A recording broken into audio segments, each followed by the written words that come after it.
So this is going to be a story on my 2025 deer season. It went completely unexpected.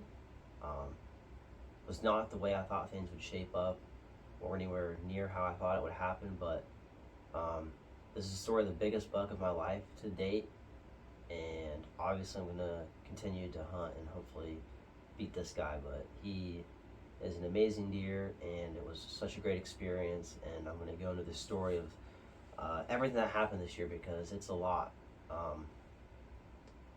The season for me starts super early in the year. Lots of shed hunting and scouting started basically as soon as the 2024 season was over. Um, I would put trail cameras out in late May, early June. Lots of mineral sites, trail cameras, and heavily traveled trails, knocking on lots of doors, tons of scouting, looking for bucks in bean fields. Alright, so we currently sit 29 days away from deer season. Right now I have two targets that we have located, a big 10 pointer and then a wide and heavy 12 pointer.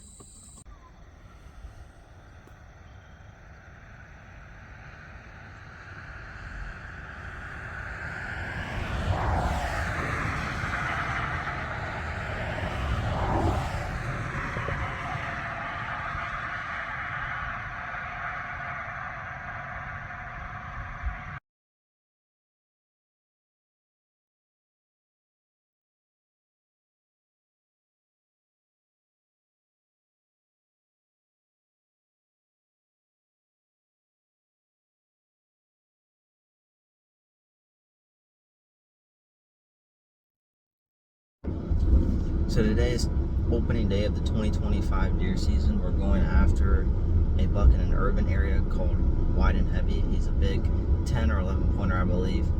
I saw him a lot earlier in the summer, got quite a bit of video of him, and I've gotten some trail camera pictures of him in the last couple weeks. So right now he's the buck that I have the highest chance of pursuing, so we're going to see if we can see him tonight.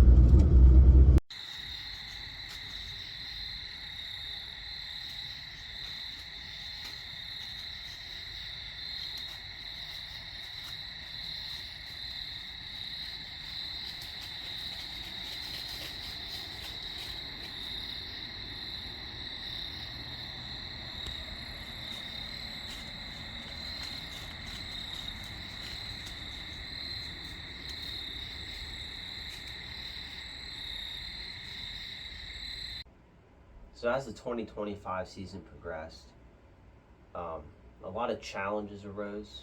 First of all, the Big Ten that we were really after, probably the number one target buck this year, was found dead in a parking lot, and it's believed that he tried jumping a fence and was stabbed by the fence. So it wasn't poached or anything, but it is quite sad that he went out that way. And the buck we called Wide and Heavy, he was kind of all over the place. I was still getting trail camera pictures of him, but he'd be at one spot one day, another spot the other day, just complete random times. And I wasn't too sure if he was even big enough to go after. I was waiting and hoping for some of my spots to heat up and have some new bucks cruise through. I shifted my gears more towards helping my friend kill his first deer, which I posted a video on that about a week ago. He was able to successfully harvest his first deer in a doe. And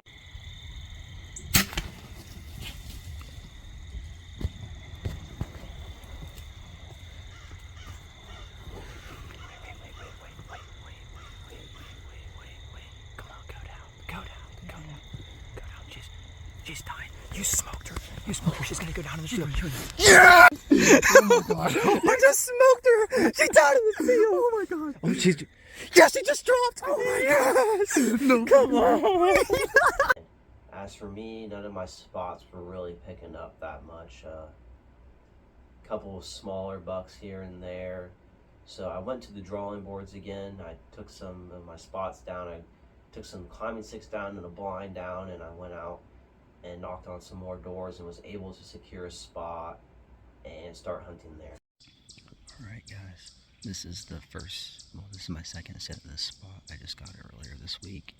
A lot's happened in the last week. A lot of the spots where I thought a big buck would be, there just hasn't really been much deer activity. And one of my target bucks that I saw a lot this summer ended up being found dead in a parking lot a week ago today. And another one of my target bucks showed up last night at a different spot pretty close to here. So hopefully there's something that I've never seen before that shows up, or that other buck comes cruising in, and hopefully something happens tonight, but we'll see how it goes. So, as I started hunting this new spot, the first night I went there, I saw 4 bucks and 10 does. There was a little bit of red activity, but the week that I hunted there, up to where I shot my buck, red activity became more and more regular. I saw a couple nice bucks, which I'll show here in a moment, and I had very high hopes for this spot and was going to hunt it hard going into the rut.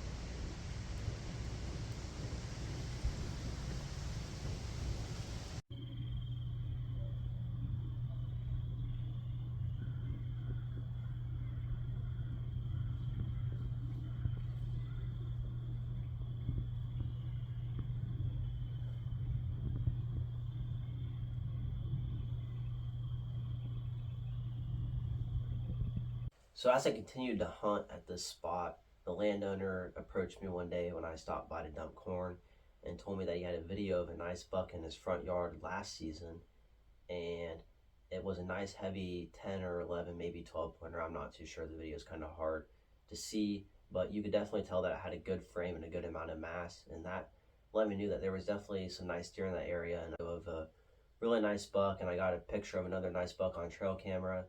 I knew that there was a good deer in the area, so I really needed to hunt this spot hard. With the weather coming in, it was a chillier week, about 55 all week, and later on in the week there was some rain coming in the forecast, so I wanted to hunt before and after that rain, hoping that the deer would be moving pretty good during that. So the first sit I did, when I decided I was going to hunt this spot really hard, immediately I was still roping my bow up into the tree when a little doe came in, and I've seen her before, and I know her mom was in heat, so I knew it was just a matter of time until some bucks came in. And maybe a minute or so later, a buck right in front of me and a buck behind me like ambushed those 2 does. I couldn't really tell what either of the bucks were, because it just happened so fast. And as the night progressed, a couple more does came in and out of the corn, and down to my right into the valley, I heard a young buck grunting and chasing a doe, so I was able to call him in, and when he came up, I knew he was just a small 6 or 8 pointer. I knew I didn't want to shoot him, so I was hoping that there'd be more activity. And down to my right, in that same valley that he was in, I saw a doe getting chased by a buck. I could not tell how big the buck was, but I knew that it looked like a good sized deer. So I grunted a couple of times, and there was really no response. He just kept chasing that doe. So then I decided to do a snort wheeze, and that did grab his attention. He decided to come up the hill, and he stood about 50 yards away for a few minutes. So I grunted at him one more time, and he started to come in. He was behind some brush, so I didn't have a shot, and I could just see that through my rangefinder that he was pretty wide, had good mass, and he had that split G3 on his left side. So I knew it was a deer that I wanted to shoot, but I just had to wait for him to come in and give me a good shot. So that 6 pointer decided to come back in, and he kind of got the bigger buck to spin around and gave me just enough time for a shot. So I squeezed one off, and he did the mule kick like every hunter knows that's a good shot, and he just ran straight down the hill and piled up about 60 yards away. And that's the story of this buck. Unfortunately, I wasn't able to get the video of the deer shot because my camera on my bow was dead. but still just an amazing story. I can't believe how it all came together. And he's just an amazing deer. He scored 160 inches, and he is the biggest deer I've ever killed. So I just thank the Lord for such an amazing experience and how amazing this whole hunt came together for me. But the season's not over yet. I'm still gonna hunt with Landon and try to get him a buck, and my dad's still trying to get a buck that we can make videos on. And there's a good chance that I'm going to be going to a different state and trying to pursue another deer there. So the deer season's still alive, and this is just the start of it.